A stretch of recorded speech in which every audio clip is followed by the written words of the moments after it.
Peserta QS 308 akan membacakan surah Yunus ayat 11 dengan bacaan Imam Abu Ammar, riwayat Ad-Duri dan As-Susi.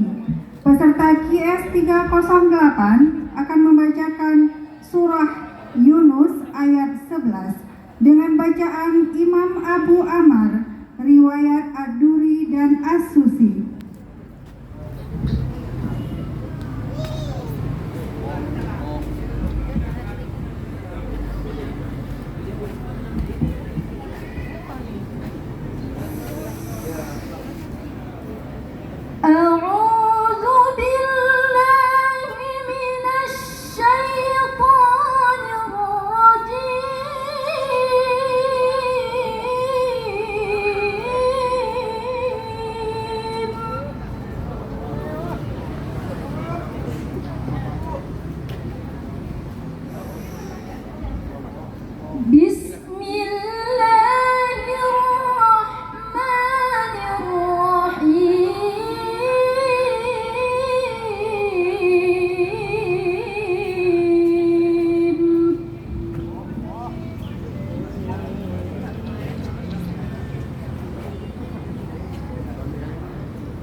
كذلك زين للمسرفين ما كانوا يعملون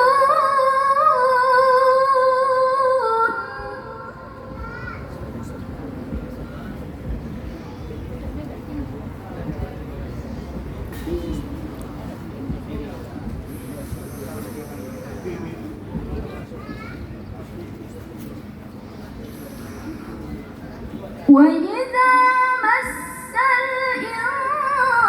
الإنسان الضر دعانا لجنبه أو قاعدا أو قائما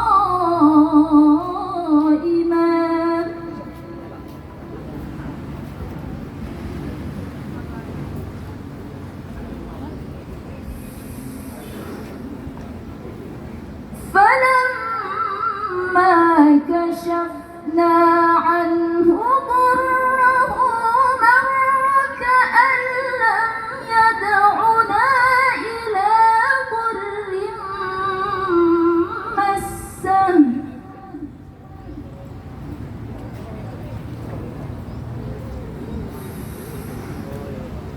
كذلك زين للمسرفين ما كانوا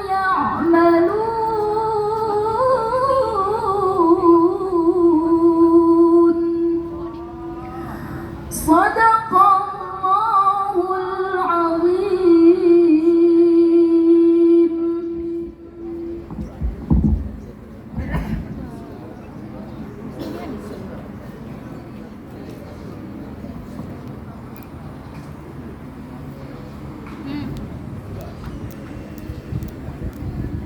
Hadirin para pengunjung yang berbahagia, Dewan Hakim yang kami muliakan, selanjutnya kami panggilkan peserta nomor QS